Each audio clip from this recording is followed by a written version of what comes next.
Good morning, beautiful people. Welcome to another edition of the Hi5 series presented by the DH Podcast, and it is Championship Tuesday. We have a college football champion. It is, of course, the Alabama Crimson Tide. What else do you expect? One thing that you wouldn't expect, in all sarcasm, is that early betting has already shown money to be on who else but Alabama, Ohio State, and Clemson. Well, that's surprising. The only one that's not surprising I'm not seeing on there is Oklahoma. Why not just throw them in for shits and giggles? Why not? Let's get to the game, though, for number one on the Hi5. 52-24. Second half wasn't very close. It was 18 points at half. That's a lot. It's a lot. I think that we can all agree that it didn't matter who was number 4. Did not matter whatsoever. I do not think that Clemson would have given them a better game. I truly think that this is one of the best teams in college football we've ever seen, and Mac Jones, Malcolm, or what? He has a terrible, General McCluster name. It's terrible. But what he said is that this is the best team to ever play college football. I don't agree with that. I guess my recency bias will always hold LSU 2019 is like this monster epitome of what we want college football to be. And maybe we just happen to have seen the two best teams to ever play college football. I don't know. I think that that's a lot of recency bias going in there. But as we know, teams will always get better because athletes are constantly getting better. You know, we're not wearing these big shoulder pads. We're not wearing cowboy collars. We've had the advanced statistics to be able to help us out play the sport better. I don't know. Hand up. That's one thing. Another thing is that I don't think there was any bulletin board material involved. I mean, you had the Saban daughter tweet. You had Shaun Wade. I don't think it really mattered. I don't think that there was any crazy bulletin board material involved. I don't think that Shaun Wade had any business being there last night. It was bad for him. It was a bad day for him. But, of course, when you're playing Jalen Waddle and you're playing Devonta Smith, the Heisman winner, any DBs are going to be looking poorly. And of course, you get the inevitable kind of revisionist history. I had a bunch of Notre Dame fans in my timeline last night saying, hey, we only held them to 31 points. Well, they didn't have Waddle, and sure, whatever you think. I truly think that Ohio State was better than Notre Dame too. I don't think there was much disagreement there about it. But of course, sorry, you held the best team in college football to 31 points. Sorry, you still lost. I don't think that holding them to a certain amount of points, that is literally, Notre Dame fans are now they were hating on Brian Kelly for making that argument, and now they're making that argument. That's just being a sad, pathetic loser, is what that is. Just, oh, sorry, I didn't get the girl. You also didn't get the girl, but we're going to complain about it anyway. Get out of here. That's absolutely ridiculous. Number 2, Doug Pederson's out, which means that most likely Carson Wentz is here to stay in Philadelphia. And my Philly friends are happy about it. They're happy that Doug's gone. They know that it's only 3 seasons since a Super Bowl victory, but they don't care. They like Wentz. They want to keep up with Wentz. So that's exactly how it's going to go. That means that they're going to need to get an offensive-minded coach in, whether it's Dabble, I don't know. There are a lot of guys that are out there. We'll see how the chips start to fall. I think that you're going to see the Texans' job, the Lions' job get eaten up first, because those are some of the more interesting ones. The Falcons' job is really, really intriguing, because what do you do with some really star talent, but also an aging quarterback who doesn't most likely have 3 seasons left in him? I mean, within the next 5 seasons, you're going to most likely see Ben, Phil, Tom, Drew, Matt Ryan. I mean, the list goes on. I mean, this is the age of new quarterbacks is coming up. You've got Lamar, you've got Josh Allen, you've got Mahomes, you've got Jared Goff, you've got Baker Mayfield, you've got Joe Burrow. It's up, it's coming. You got Deshaun Watson. It's going to be a long time for. You've got Brissett. You've got a ton of these guys. I mean, Russell Wilson is in that middle age, so don't be lumping him in there. He is not going anywhere anytime soon. I'd say he probably has 8 more seasons. He's also going to make it till the wheels fall off. He's in a great system, too. And plus, if he stops being so mobile, then he'll add on another season to that anyway. So I would not expect him to be leaving anytime soon whatsoever. But because of that, I expect backup guys like Blake Bortles to be able to get a job or at least be able to keep up in a starting competition for those jobs too. Wouldn't be surprised. Number 3, in something that's very unsurprising, the NCAA, in all their magnificent wisdom, have indefinitely, this is the part that really messes with my brain, indefinitely delayed a vote on paying players. I hope that absolutely surprised nobody. Absolutely fucking nobody.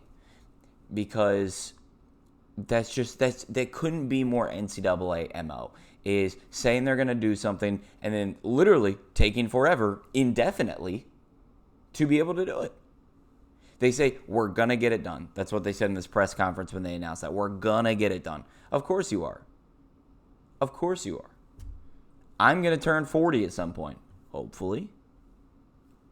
But indefinitely is wild. They couldn't even set they set their own timeline. Nobody set it for them. They set their own timeline, and they couldn't get it done. So this is probably the most intriguing point in this entire Hi5 to me today, because it just goes to show the immense hypocrisy that the NCAA has, and they don't really give a shit about anybody else. That's it. And even including that, and for those of you that don't know, this is for athletes getting paid solely for name, image, and likeness, or NIL, as they like to shorten it, because in the legal world, you shorten everything to, things that doesn't really need to be shortened, just so you don't have to write everything. So they want to pay athletes for name, image, and likeness. And like they said, they're going to do it. They said they need more evidence. They need more research. I don't know how much you need. We all know that it's going to be a really, really top-heavy name, image, and likeness. You're going to get big schools in every last single state. So then it's going to be done regionally. So maybe, I'm here in Columbus, Ohio. So let's say Dayton basketball player wants to get paid by a local mom and pop restaurant in Dayton to promote their restaurant. Done. And then, of course, at the other end, you're going to have Devonta Smith getting paid by McDonald's, getting paid by Subway, getting paid by Starbucks, getting paid by OnlyFans. Why not? Just toss them on in there. Let them all get paid by YouTube, get paid by Hulu to be able to be a part of this. So keep that in mind. It's going to happen. I hate saying that because it should have been yesterday. It should have been. And then we could have ushered it in the next college football season, because that's what, for what a lot of these guys, they're literally getting screwed out of tens of thousands of dollars. Plain and simple. Plain and simple. Number 4, this is a really interesting story, and I love this because it goes to show, like, especially in a crazy ass NFL season, kind of the intricacies of using the COVID-19 rules to your advantage. So, Jared Veldheer is supposed to sign with the Packers this week. Now, didn't he just play with the Colts on Saturday? Yes. Yes, he did. So, in 2019, the Packers got him out of retirement, signed him to go play in an NFC wildcard game. There you go. Went back in retirement. 2020 comes around. The Colts get him to come back out of retirement. And he was on their practice squad for about a month before the playoff game. Comes up, and he actually wasn't signed, and which means that he wasn't activated to that 53-man roster. So he could have been seen as a backup. They got into play. They utilized that, having those extra people on the COVID-19 roster to their advantage. So he wasn't signed to anything long-term whatsoever. And so the Colts are eliminated. and that means that he's now a free agent again. So the Packers are most likely to come up and swoop up Veldheer because it's awesome. It really is. And they get the advantage that he didn't even have to go through COVID protocols with them because he went through all the protocols with the Colts already. So, of course, he'll have to go on, undergo some testing for that, few days that he's going to miss or so. But when you have David Bakhtiari out and he's going to be most likely filling in for Wagner at the right tackle position, it's pretty sweet. It's pretty sweet to see that, teams can still finesse this like that. So, watch him to be on the Packers again, but in an NFC divisional game. And you got the Packers and the Rams on Saturday, I think.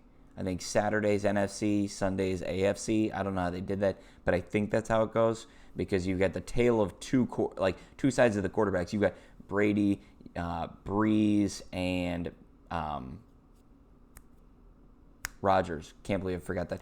And then on the other side, Old Man City, put him in a home. And then on the other side, you've got Baker Mayfield, who is not 26 yet. He is not 26, and he's the oldest quarterback left in the AFC. With, I think it's somewhere along the lines of Baker, Mahomes, Josh Allen, Lamar. I think that's how it goes.